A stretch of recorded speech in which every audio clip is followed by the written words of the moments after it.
ఫలితాలని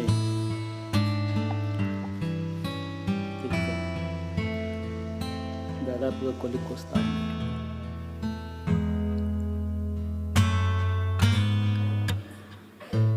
చూసిన ఫలితాలు జరిగిన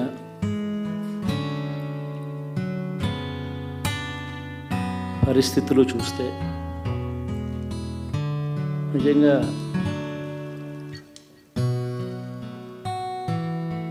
ఆశ్చర్యంగా కూడా ఉన్నాయి.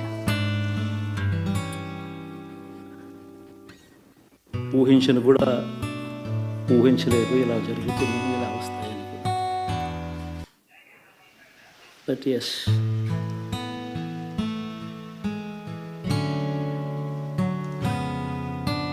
అమ్మఒడి అందుకున్న 53 లక్షల మంది తల్లులకు మంచి చేసిన, పిల్లలు బాగుండాలి, వాళ్ళ చదువులు బాగుండాలని తాపత్రయపడుతూ అడుగులు వేసింది. మరి అక్క చెల్లెమ్మల ఓట్లు ఏమయ్యాయో తెలీదు. 66 లక్షల మంది అవ్వాతాతలకు, వితంతులకు, వికలాంగులకు గతంలో ఎప్పుడు జరగని విధంగా మంచి చేసింది. వారి కష్టాల్లో తోడుగా ఉంటూ, వారి కష్టాన్ని అర్థం చేసుకుంటూ, వారి ఇంటికే పంపించే వ్యవస్థను సైతం తీసుకొస్తూ, గతంలో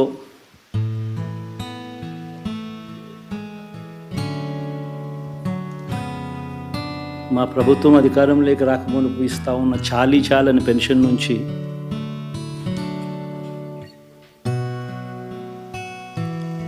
ఎంతో మంచి చేస్తూ అడుగులు వేసినా కూడా ఆ అవ్వాతాతలు చూపిన ఆప్యాయత ఏమైందో కూడా తెలియడం లేదు. దాదాపుగా 1,05,00,000 మందికి, పొదుపు సంఘాల అక్క చెల్లెమ్మలకు మంచి జరిగిస్తూ, వారి కష్టాలనే మా కష్టాలుగా భావిస్తూ, ఇచ్చిన ఏ మాట తప్పకుండా అన్ని రకాలుగా వాళ్ళకు అండగా ఉంటూ, ఆసరాతో తోడుగా ఉన్నాం, సున్నా వడ్డీతో సైతం అండగా ఉన్నాం, చేయూత సైతం తోడుగా ఉంటూ నిలిచాం. మరి ఆ 1,05,00,000 మంది అక్క చెల్లెమ్మల ప్రేమాభిమానాలు ఏమయ్యాయో తెలియదు. 26 లక్షల మంది చేయూతను అందుకుంటున్న అక్క చెల్లెమ్మలు, వారి ఆప్యాయత ఏమైందో తెలియదు.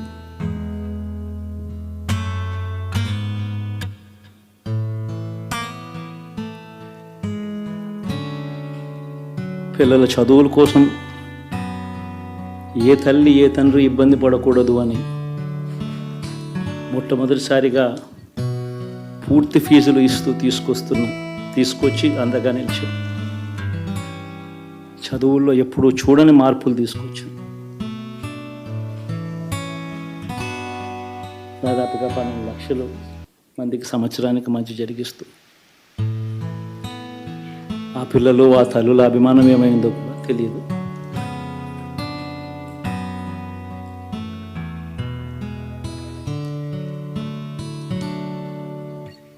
దాదాపుగా 54 లక్షల మంది రైతన్నలకు గతంలో ఎప్పుడూ చూడని విధంగా, జరగని విధంగా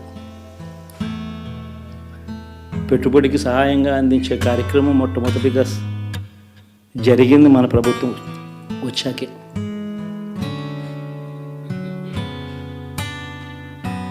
మరి అంతగా రైతన్నలకు తోడుగా ఉంటూ, రైతన్నలకు రైతు భరోసా ఇవ్వడం కానీ, సమయానికే వారికి ఇన్పుట్ సబ్సిడీ ఎప్పుడు జరగని విధంగా సీజన్ ముగిసేలోగానే ఇచ్చే కార్యక్రమం కానీ, ఉచిత ఇన్సూరెన్స్ కానీ, పగటిపూట 9 గంటలు ఇచ్చే కార్యక్రమం కానీ, ఉచిత విద్యుత్ ఇచ్చే కార్యక్రమం కానీ, మరి 6 కోటి మంది రైతన్నల ప్రేమ ఏమైందో తెలియదు.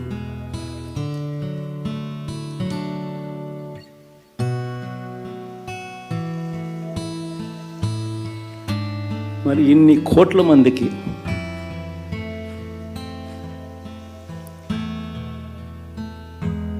పేదవాడికి తోడుగా ఉంటూ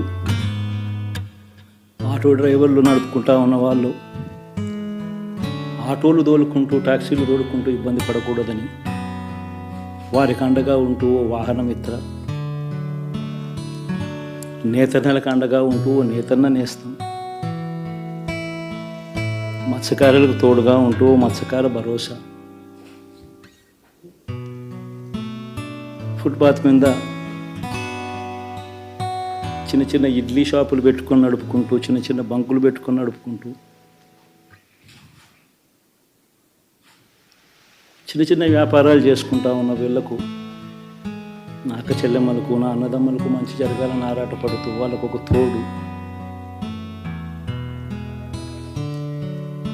నా రజకులకు, నా నాయి బ్రాహ్మణులకు, నా టైలర్లకు అని అండగా ఉంటూ వారికి ఒక చేదోడు.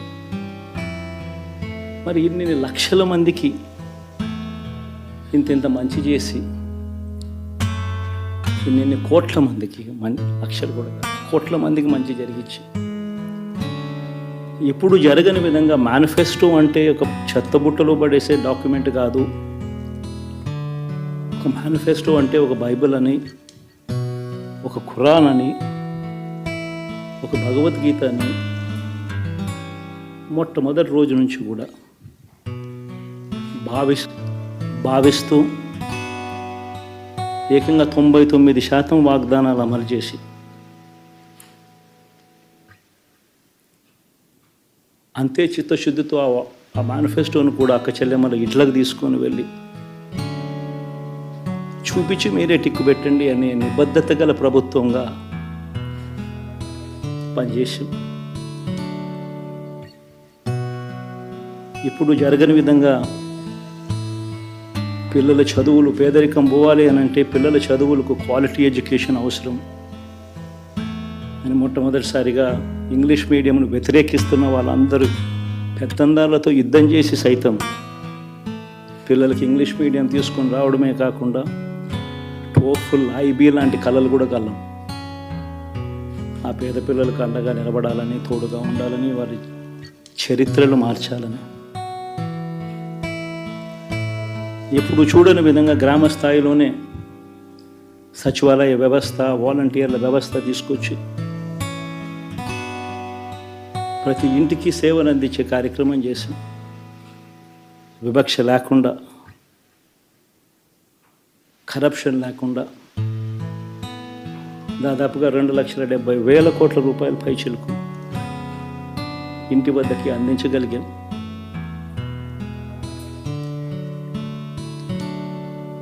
ఇప్పుడు చూడని మార్పులు తీసుకురావడమే కాకుండా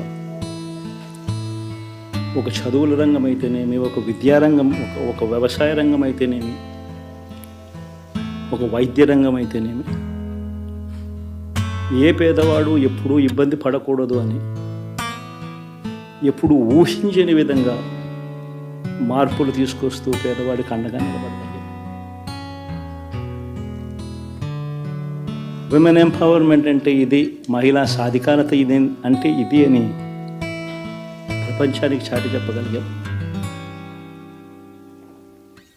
సోషల్ జస్టిస్ అంటే, సామాజిక న్యాయం అంటే ఇది అని ప్రపంచానికి చూపించగలిగాం. మరి ఇన్ని గొప్ప మార్పులు చేసిన తర్వాత, ఇన్ని కోట్ల మందికి మంచి జరిగిన తర్వాత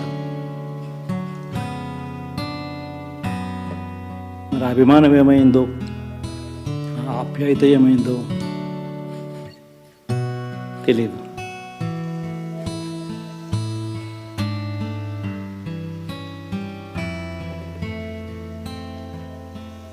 ఎవరో మోసం చేశారో, ఎవరో అన్యాయం చేశారు అని చెప్పి అనొచ్చు, కానీ ఆధారాలు లేవు.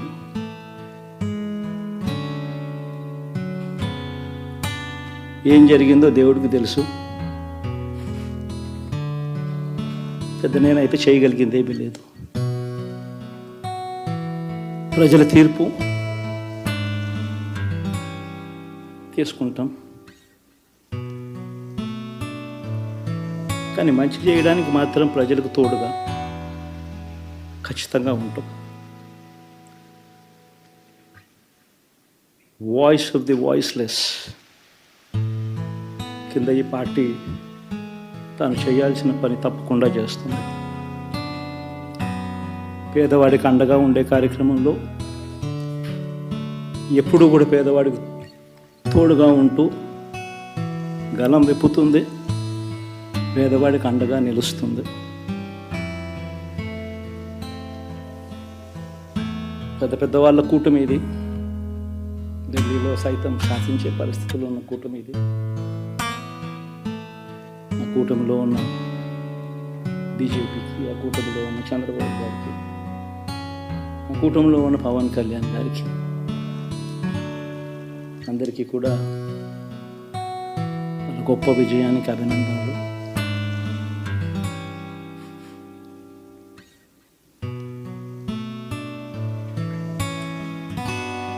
ఓడిపోయినా కూడా నా ప్రతి కష్టంలో కూడా తోడుగా అండగా నిలబడిన నా ప్రతి నాయకుడికి, ప్రతి కార్యకర్తకు, ప్రతి వాలంటీర్కు, ప్రతి ఇంట్లో నుంచి వచ్చిన ప్రతి స్టార్ క్యాంపెయినర్గా నాకు తోడుగా నిలబడిన నా అక్క చెల్లెమ్మలకు, అన్నదమ్ములకు, మీ అందరికీ మనస్ఫూర్తిగా మీ అందరికీ కూడా కృతజ్ఞతలు తెలియజేస్తాను.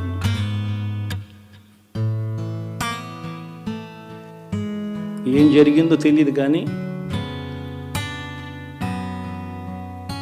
ఏమి చేసినా, ఎంత చేసినా ఇంకా 40% ఓటు బ్యాంకు మాత్రం తగ్గించలేకపోయారు. ఖచ్చితంగా మళ్ళీ ఇక్కడి నుంచి లేస్తాం.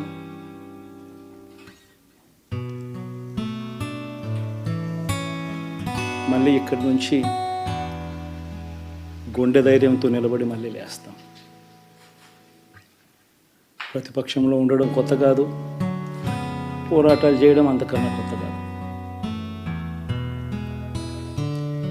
నా రాజకీయ జీవితం అంతా కూడా ప్రతిపక్షంలోనే గడిపా, ఈ 5 సంవత్సరాలు తప్ప. పోరాటాలే చేశా. రాజకీయ జీవితంలో ఎవడు చూడని కష్టాలు కూడా అనుభవించా.